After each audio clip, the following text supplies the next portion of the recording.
Всем привет! Сегодня вместе приготовим мягкие, пружинистые и очень вкусные зефирки маршмеллоу со сливочным вкусом.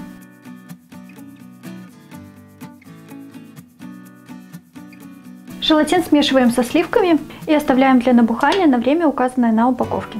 У меня желатин достаточно крупный, поэтому набухает он около часа.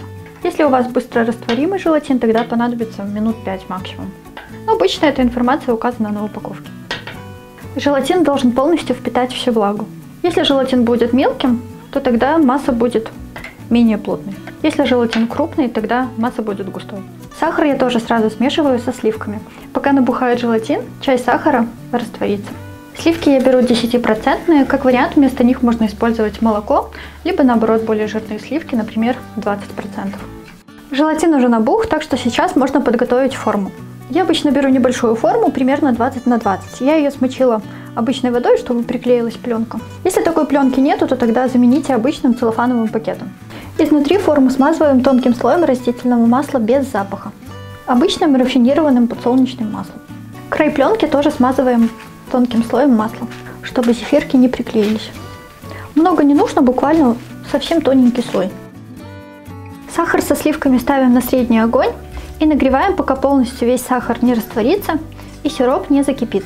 Сахар обязательно должен раствориться, так как потом эти кристаллики начнут таять в готовых зефирках и сам зефир станет мокрым. Поэтому не упускайте этот шаг, обязательно проверяйте, чтобы весь сахар полностью растворился. Как вариант, вместо сахара использовать сахарную пудру.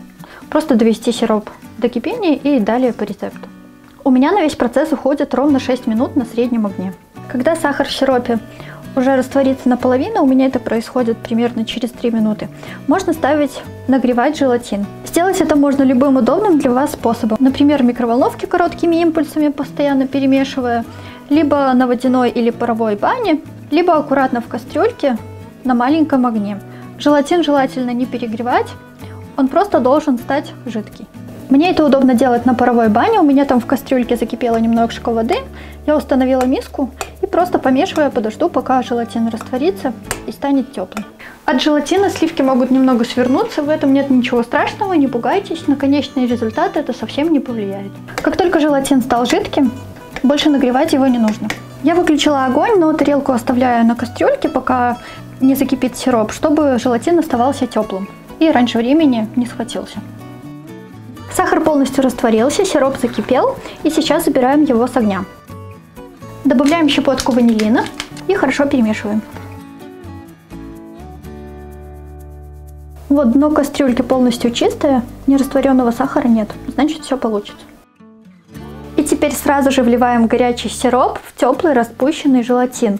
Желатин должен быть именно тепленьким. Первые 2 минуты я взбиваю на низких оборотах миксера, потом увеличиваю скорость до максимума и взбиваю еще около 7-8 минут. По мере взбивания масса будет остывать и превращаться в такую белую, воздушную, плотную массу. Я как-то пробовала уменьшать количество сахара, и вот при таких пропорциях, как в этом рецепте, я, например, брала 200 грамм сахара. И я могу совершенно точно сказать, что от сахара напрямую зависит, как хорошо будет взбиваться масса. Она тоже как бы взбивается, но она не становится настолько пышной, как при 250 граммах. Поэтому пропорции очень важны, отмеряйте все точно, и тогда вы получите точно такие же зефирки, как и у нас. И, кстати, по сравнению с предыдущими рецептами маршмеллоу, здесь уменьшенное количество сахара на 80 грамм.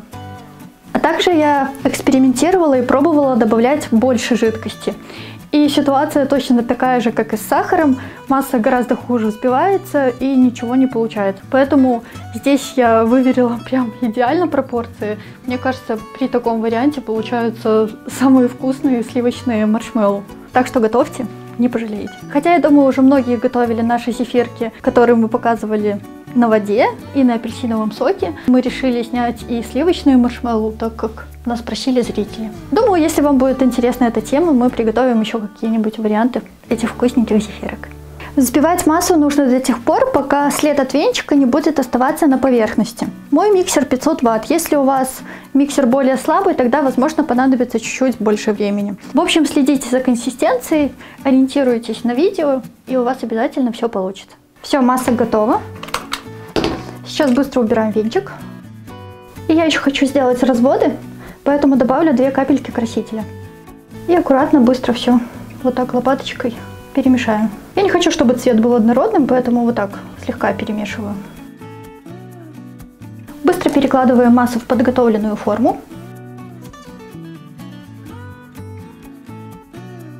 Я хочу, чтобы слой был потолще, поэтому вот так приподнимаю один край пленки и поджимаю массу. Она по маслу быстро скатывается вперед и становится пышнее. И все вот так аккуратно прикрываем. И убираем в холодильник до полного застывания. Время, за которое застынут наши зефирки, будет напрямую зависеть от качества желатина. Кому-то может понадобиться 2 часа, кому-то 3 часа, 4 часа, а кому-то и всю ночь. Поэтому, если побаиваетесь, можете просто оставить на ночь. Я обычно проверяю нажатием, если уже масса начинает пружинить, тогда можно нарезать. Ну вот как сейчас видно, она вот только-только готовая, поэтому очень такая мягкая. У меня застывает приблизительно за 3 часа, наверное. Вот смотрите, пока я выкладывала всю массу, вот здесь на венчиках уже прям застыло. Видите? Можно уже попробовать, это вкусно. И вот здесь, где осталась лопатка, вот тоже уже начало схватываться. Поэтому работать нужно быстро, чтобы успеть переложить все ровненьким слоем, чтобы застыло и было красиво. Масса полностью охладилась и хорошо застыла. Я обычно вот проверяю нажатием, если она пружинит, значит все готово и можно нарезать. В мисочке смешиваем 1 столовую ложку сахарной пудры и пол столовой ложки кукурузного крахмала. Картофельным заменять не советую, так как у него есть такой своеобразный запах и вкус. Для десертов он все-таки не очень подходит, поэтому лучше найти кукурузный. Просеиваем на рабочую поверхность.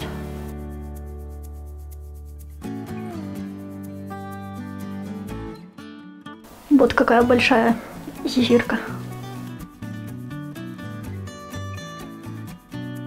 Хорошо обваливаем со всех сторон, чтобы не прилипало. И нарезаем на кусочки. Вот красиво смотрятся такие разводы, когда неоднородный цвет.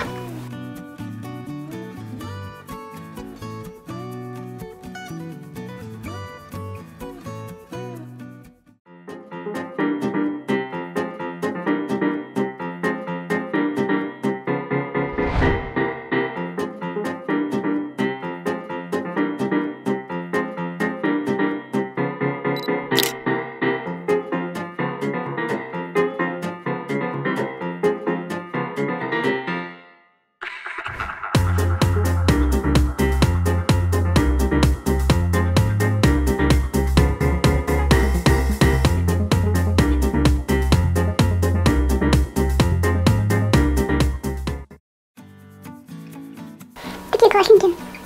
Их даже можно просто готовить и трогать. Кушать даже совсем не обязательно. Хотя нет, обязательно. Вкусно. Классный. Очень такой сливочный вкус.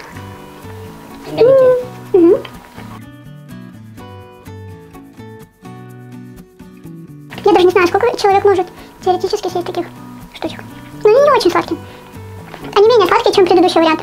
Там мы добавляли, если готовить по тем пропорциям, то здесь нужно было бы добавить 330 грамм сахара.